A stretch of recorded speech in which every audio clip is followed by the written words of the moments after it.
Hello students, hope my previous video, the guidelines to solve the case studies might have helped you a lot. As your periodic test 1 is approaching, now you must be facing a problem in studying. So there must be two questions in your mind going on these days: how to study smart and how to write answers in your examination to score good marks. So let's see how to study smart and to be smart in this smart world and how to write the perfect answers in the examination. First, let us see. I want to give the tips to study effectively as well as efficiently to achieve the set goal of your life. And I know that at this moment the goal of your life is to score good marks in your first examination, that is PT1. At the time of studying the chapters, always search for the keywords. What are the keywords that are given in the chapters and what are the main topics that are given in the chapters? Then only, otherwise it will be very hard for you to learn or to mug up the whole chapters. Clear? First, in first chapter you will find that the management, we have to study about management, and we have to study about nature, characteristics or feature. Why I am taking these three? Because nature, characteristics and features are considered to be the same.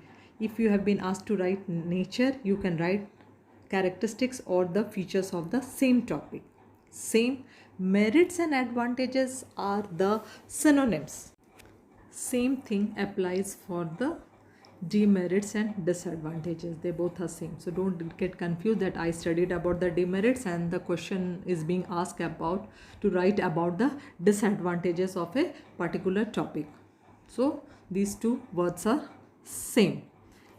Now coming to the chapter 2, few things that you have to keep in mind: that if the principles of scientific management is being asked, it means you have to focus only on the Taylor's principles of scientific management. And what are those scientific principles of scientific management that you have to learn?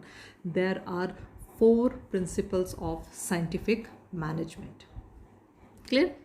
And when techniques of the scientific management has been asked, it means now you have to think about those 7 techniques given by the Taylor. Don't confuse the scientific management with the general management or the simple management. One more topic is there in the chapter, that is principles of management. Principles of management is different from principles of scientific management. Principles of management was given by Fuel and principle of scientific management was given by Taylor.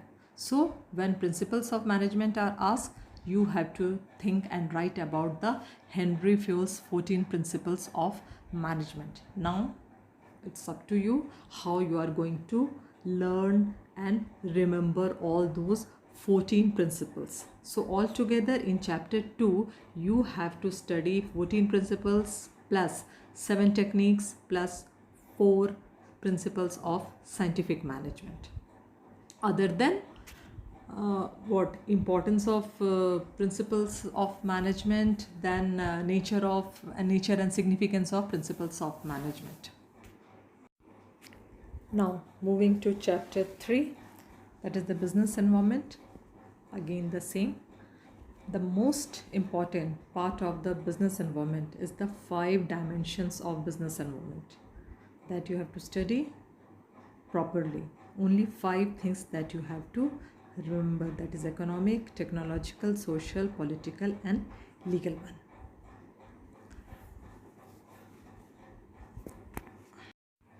Along with the same meaning, nature and importance of business management. So altogether you can see that what are the things that you have to study. Now coming to the rest of the chapters of book 1, chapter 4, 5, 6, 7 and 8. All these 5 chapters are basically explains about the 5 functions of management, that is planning, organizing, staffing, directing and controlling. Few things once again you keep in mind while studying all these functions, that anyhow you have to study about their characteristics in all these five. Along with the characteristics, it is the importance. Why importance? What are the importance of those functions? And limitations are there in two chapters, planning and controlling. Then process. What are the various steps in the process of these functions of management?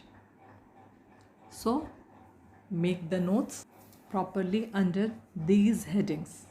And last but not the least, don't forget to learn the definition of all these things.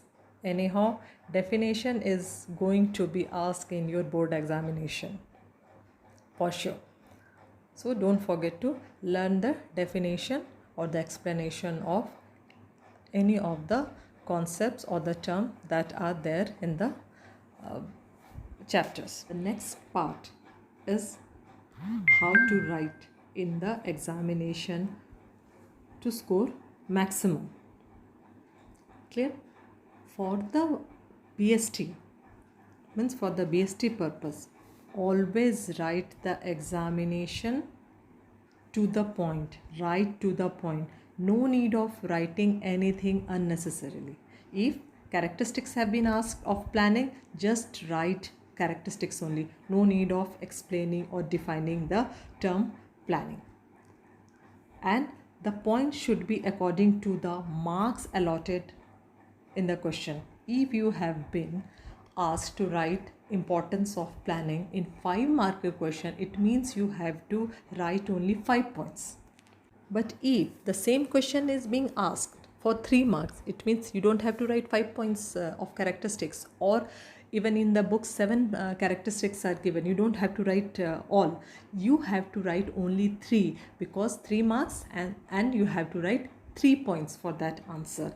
But in any of the question, if definition along with the other question has been asked, definition always carries 1 mark. So deduct 1 mark from the total and assign rest of the marks to the other portion of the question, and write points according to the number assigned to that other question. So make it clear to your point. Don't write unnecessarily. By this way, you can save the time, and the saved time can be utilized to go through the case studies now and again. Clear? Hope this effort will help you a lot to study smart and to write perfect answers and to the point in your examination. So thank you, and I wish you all the best for your periodic test 1. Bye.